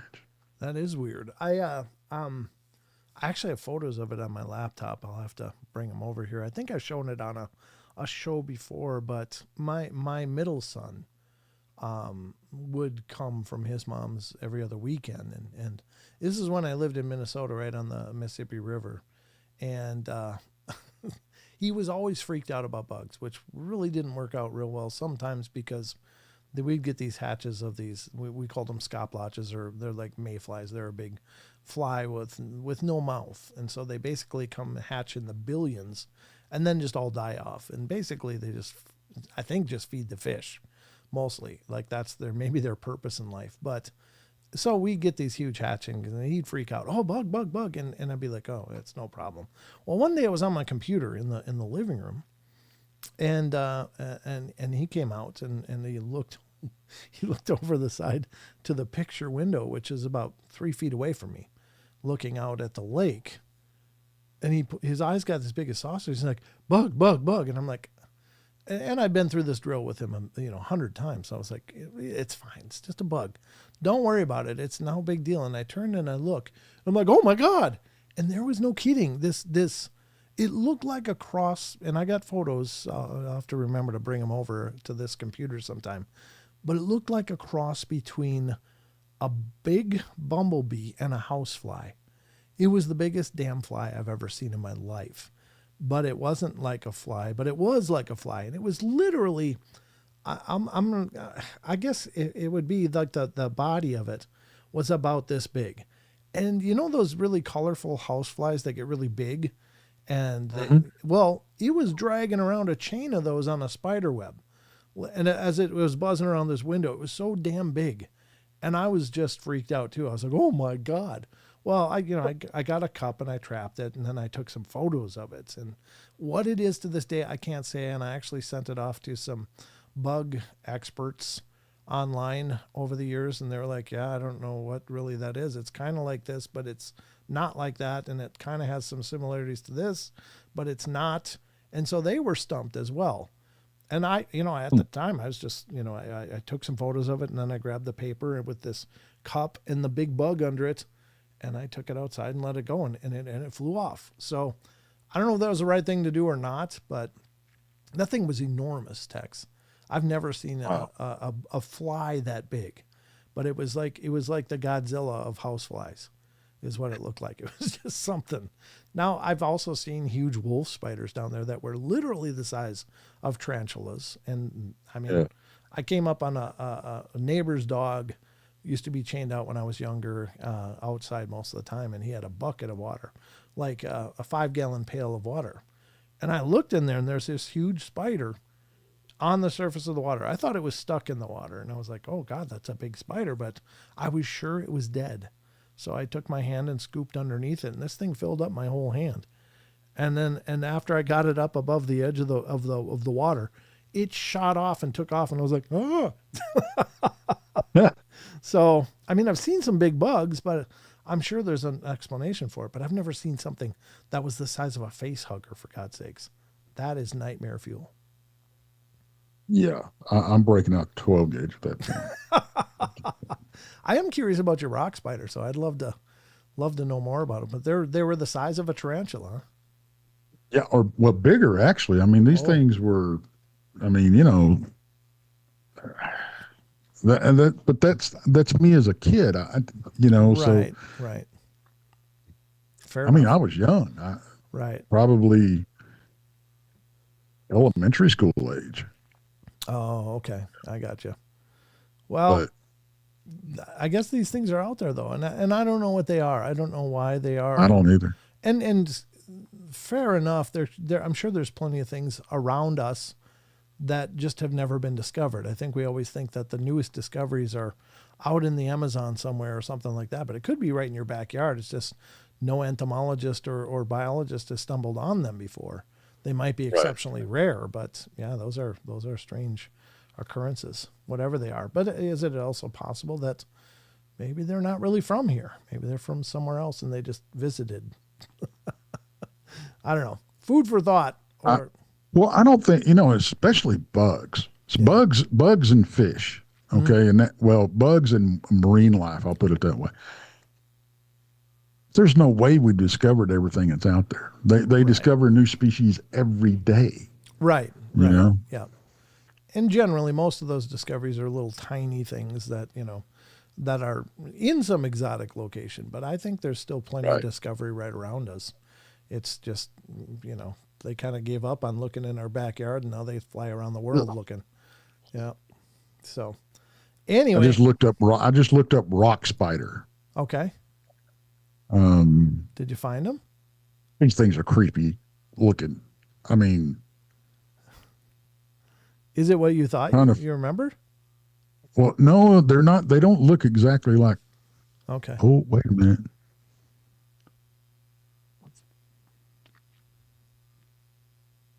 I guess they could be. Okay. And I just don't remember them quite like, Yeah. Yeah. But I'm having trouble finding something to scale to. Yeah. Ew. Oh yeah. Anyway. Grandizer in the chat saying, Brent, you heard about the Jabafofi, the world's biggest spider. If that were in Texas, it would be 5 times larger. Yeah, the I can't remember the exact name, but I think you're really close with the Jabba Fofi. But yeah, Is that's that the one. bird-eating spider? No, that's the Goliath spider, and that's in South America. That's just the biggest of the tarantula family, I think.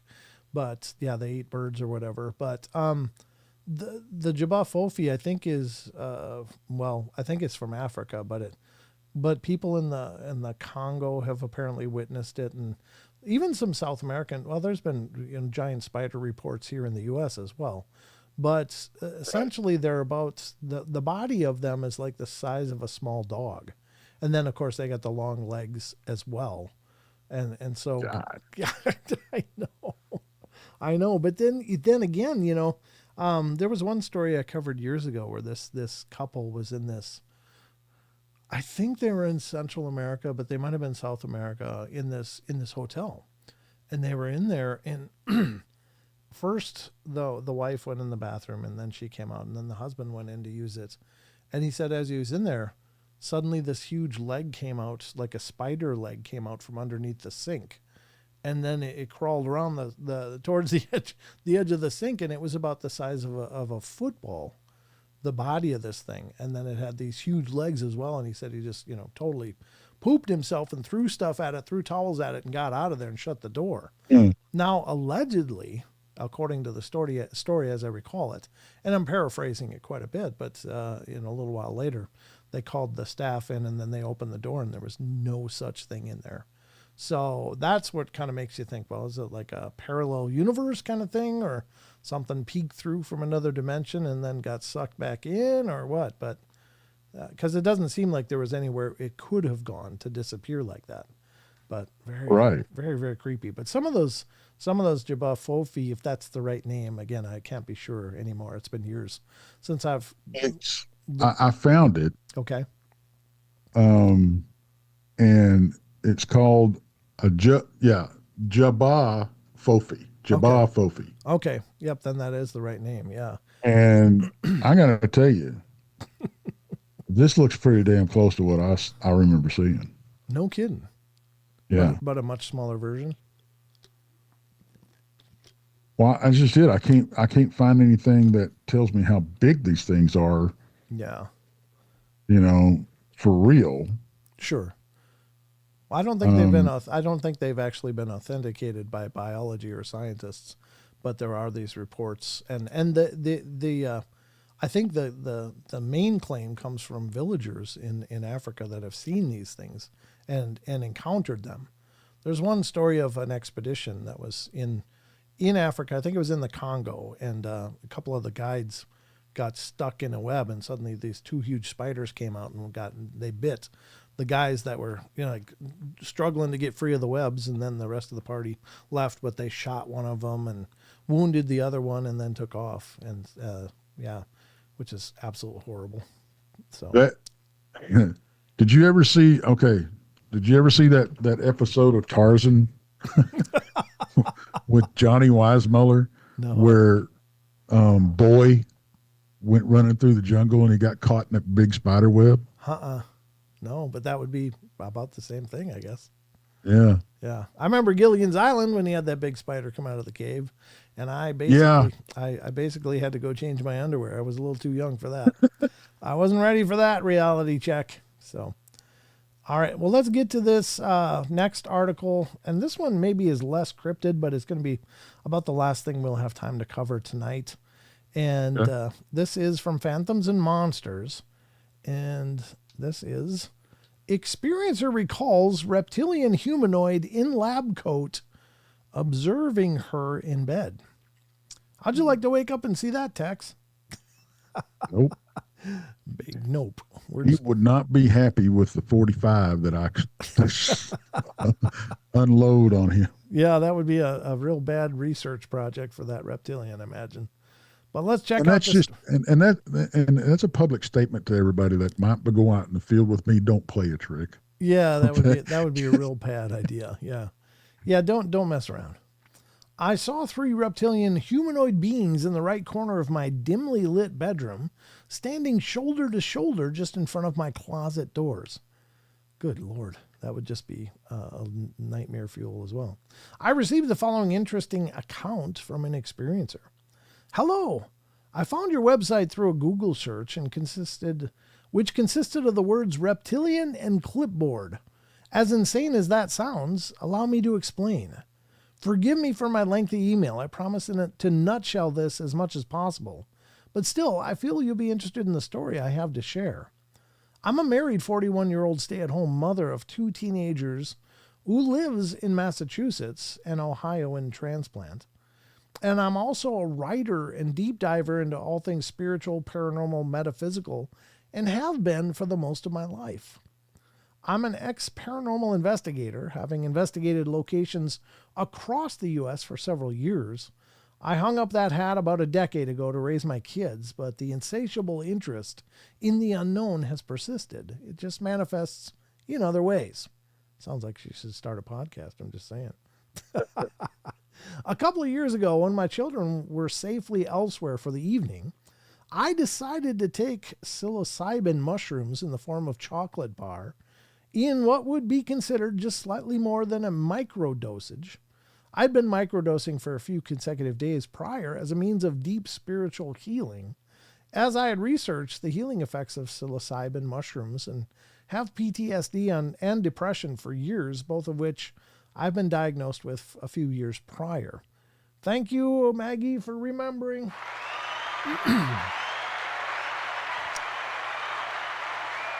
I never took enough to trip, as most people do, for my intention was to never get high. My intentions were purely medicinal, and I wanted to heal my mind. Well, this evening, because my children were away and my fiance was working in Martha's Vineyard for the weekend, I decided to up my dosage just a bit out of sheer curiosity, but still well within the microdosage range. Well, at one point, I decided to meditate and stare at myself in my mirror with the lights off. That's called psychomantium. That's an old version of scrying, actually. A lot of people have some really powerful spiritual experiences that way. Just as a side note, that practice dates back to ancient Egypt. So this person, I don't know if they knew what they were doing or if they just stumbled onto it, but yeah. It was still light out, so although the blinds were closed, I could see my reflection well enough to heal my emotional trauma, which created my PTSD. I attempted the scrying technique. Okay, so they know. Which you may or may not be familiar with, but essentially it's when you stare into a mirror at your own reflection, and sometimes you see things that common sense dictates you just shouldn't see. For a brief moment, I thought I saw my reflection appear as what I first thought was a dragon, and then I thought dinosaur face, and then I quickly thought reptilian. Up to this point, I didn't know much of reptilians other than they were bad, which I've since learned likely isn't the truth and instead a gross overgeneralization of a possible species like our own, where there are always a few bad eggs amongst the bunch. It's fair to say that I'm more skeptical than not, depending on the day and my mood, but in my colorful and extensive history of both researching and investigating the paranormal, I've had my own fair share of seemingly unexplainable occurrences, so I quickly filed it into my brain under WTF was that? I'll come back to that later. And just went about my evening. As I mentioned, I wasn't tripping. I wasn't in any real state of drug-induced hallucination. Microdosing on psilocybin can be best described as a super light and unburdened feeling, which does not affect your ability to go about your normal everyday responsibilities whatsoever, if anything. I've had far more energy and pep in my step, and I was the joyful little ray of sunshine I hadn't been in my youth before life got a hold of me and snuffed my light out. While microdosing, it feels as if 40 years of trauma and neglect had been temporarily lifted off not just my physical body, but my emotional and spiritual bodies as well. And I could breathe again. It helped me to see and sort through the things that had been plaguing me, whether consciously or subconsciously, for decades. I explain this because this is why I feel the next experience I'm about to share with you is possible. I'm forever searching for the explanations, the whys. So when I experienced what I'm about to share with you, I needed to know how to substantiate it in my own mind.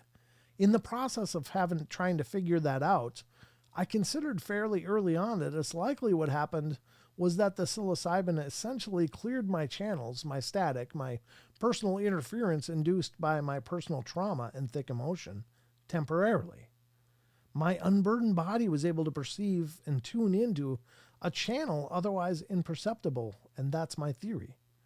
A few hours after my mirror experience, as the psilocybin had nearly left my body completely, I decided I'd just go to bed early since I had no children to wake me. A few hours in, another few hours for the psilocybin effects to have left my body, so I cannot attribute this at all to any hallucinogenic effects, as I'd not taken nearly enough at that point that day. But I want to be crystal clear in mentioning psilocybin was part of this experience in its totality. I blinked my eyes sleepily to scan my bedroom as I rolled over from my left side to my right, and as I did so, I saw 3 reptilian humanoid beings in the right corner of my dimly lit bedroom, standing shoulder to shoulder just in front of my closet doors. The middle one was male, wearing what appeared to be a white or light-colored jacket or coat. I say coat, but I mean more of a lab-style coat, with a defined chiseled jawline, what looked to be scales on the skin of his face, no hair, and muscular, but not overly so.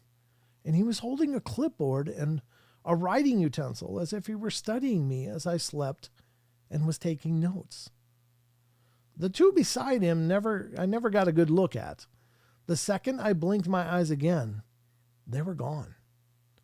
They were about 5 foot 5 inches to 5 foot 10 inches. I wasn't scared at the moment. I actually remember thinking, well, isn't that interesting? I'll think about that in the morning. And I fell right back to sleep, which is by no means normal for me. I'm an awful sleeper. I'm a thinker to the 10th degree. Well, I woke the following morning remembering it clearly, but my conscious mind was already fighting me hard to dismiss it and just throw it away as something my admittedly overactive imagination created with the help of whatever residual magic mushroom chocolate bar still lingered in my system. But the interesting thing is, I've never had any interest whatsoever in the whole reptilian thing. Of all my countless hours spent hyper-fixated down paranormal and metaphysical rabbit holes over the last 20-odd years, I'd never even considered the whole reptilian humanoids thing. It just simply hadn't been presented to me yet in a way that fancied my thirst to know more. So I began doing research on reptilians and discreetly Googling every now and again things like reptilians with clipboards to see what I could come up with. In the years that have followed, I've certainly learned a lot more about what people think they are, their origins, their villain origin stories, etc. But I'd never found anyone with a story similar to mine, so I'd begun to file my experience in my brain under maybe I was just bored, so I conjured a fascinating something or other for poops and giggles, until I read your blog post from November 2024 about a reptilian in somebody's bedroom with a clipboard. Pardon my language, but it was effing unexpected. Spicy language is warranted. After the initial of the person who submitted it, S, my first name is S. I've shared this story once, and only once when I still had Facebook account, as a comment on a post, and I'll tell you, my first thought was that someone stole my personal account and reported it as their own, and I immediately was slightly miffed. There are differences in our stories, of course, but I'm giving the benefit of the doubt because I have to tell you right now my mind is a little blown by the similarities. It certainly has brought the experience right back to the forefront of my mind for consideration again. I don't know how much about you or your channel, admittedly. This is the first time I'd seen it, having been directed there by my Google search, but I eventually deemed it interesting enough to reach out to you and share my story with you. If only maybe for some sort of validation that someone else really did have that experience and that my own is eerily similar. And possibly actually real. Or maybe someone did read my story and stole it to present it as their own. I just don't know, but I'm curious. I'd appreciate a note back to let me know I have, in fact, just poured my soul in the form of a completely insane story out to a real person. Thanks for taking the time to read it. Happy New Year, kindly, S. And Lon says, I wrote back to S and assured her that the November 2024 post was from another experiencer who contacted me, and I've heard and read similar scenarios in the past. It is still an interesting coincidence nonetheless. Wow, what do you think, Tex? Do you think they might just be doing that? Like they're just there, maybe out of phase with us and just studying us? I hate to be like this. Go ahead, B. Well, you're admittedly taking psychedelic mushrooms. Yes. Yeah. It is a factor you have to consider, right, for the validation. I think that's pretty much the factor that you have to consider. Now, what gets me is he talks about, or they talk about, I want to get my pronouns right. They talk about several times they mentioned, well, I didn't take, you know, I didn't take I didn't take this much, I didn't take this much, but I took more than I usually do. Yeah. Yep. True. Fair enough. You know, and then I had these experiences. Okay. Yeah. That's kind of where it falls with me. I'm sorry, but no, I think that's a valid point, and certainly, is it well, there's another thing that comes up a lot with DMT, and that is people seeing the same thing, having the same experiences with these clockwork gnomes. Like so many people under the influence of DMT, and I tried DMT once, and I didn't see anything like that. I did see a lot of visual artifacts in the world around me. And I took a pretty good dose, I'm just saying. But I never saw these beings or creatures that a lot of people report seeing. And I was in it enough to go, like, I lost my sense of identity. I was just sitting here in this void of blackness, and I didn't know that I had a name. I didn't even know what was going on. It was just like, who am I? What am I doing? What is this? What's going on? Like I literally lost any sense of me. And then it was like I had to fight and fight for understanding. And then when I finally grabbed onto my name, I just held onto it in my mind, like with a tiger, claw. I just wasn't going to let that go because that was my anchor. And then I came back to reality. But when I looked around, and when I had my eyes closed when all of this was going on, but when I opened my eyes, when I was still closed, I saw this amazing mandala pattern of light.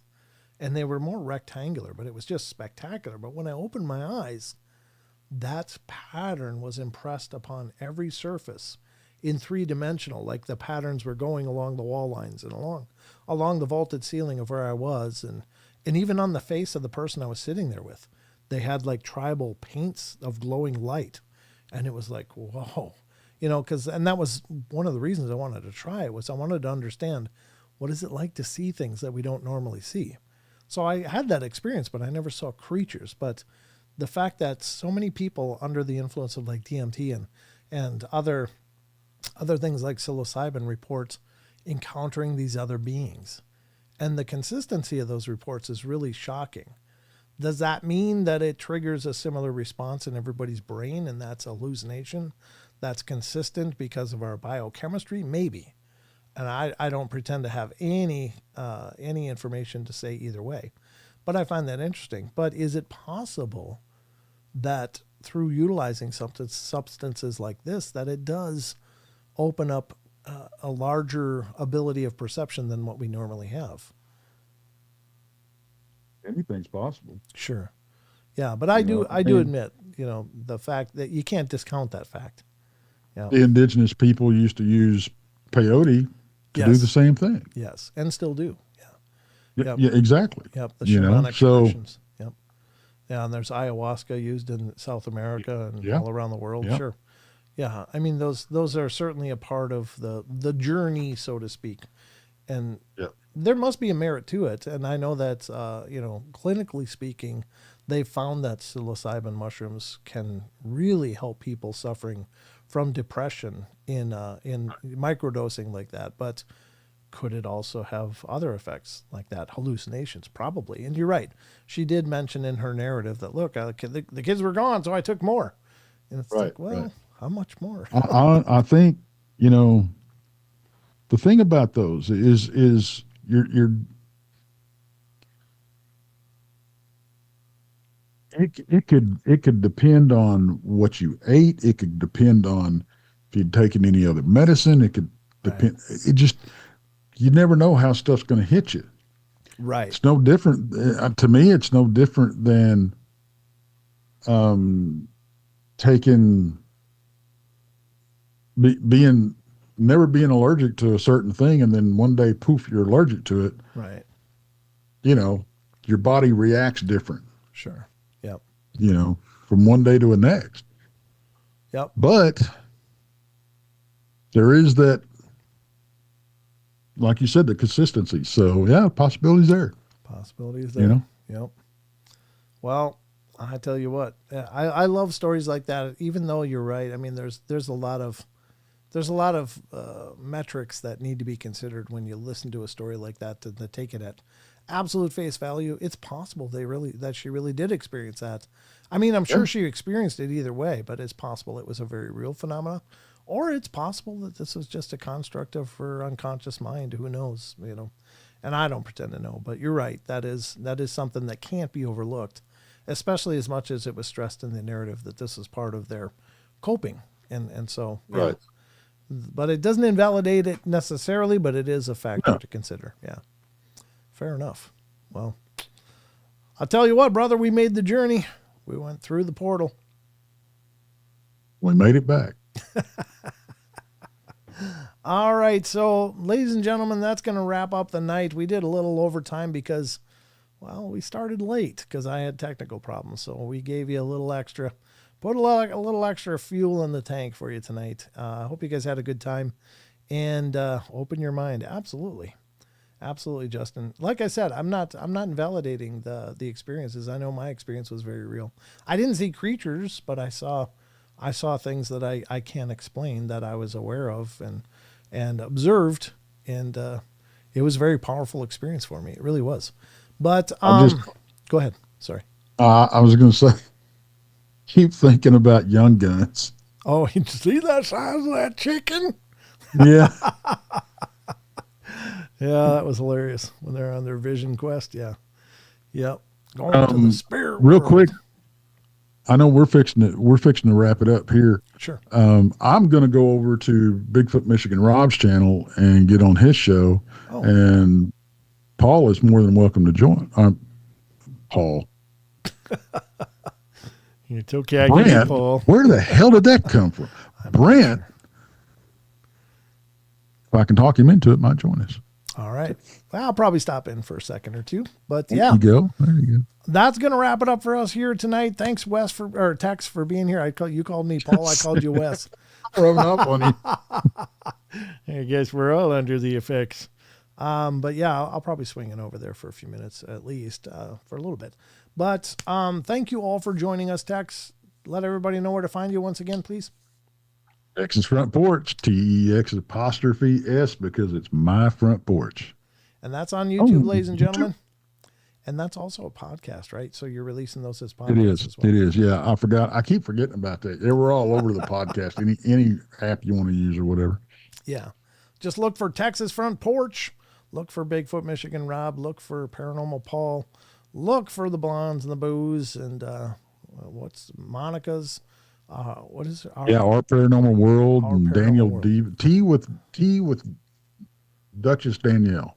Tea with Duchess Danielle. There's a whole family of shows that are on that circle. So definitely check them out. But head over to Bigfoot Michigan's Rob show. Maybe you'll see me there. All right, ladies and gentlemen, that's it for tonight. I'm going to roll the credits. We're going to get out of here. So good night, everybody. See y'all later.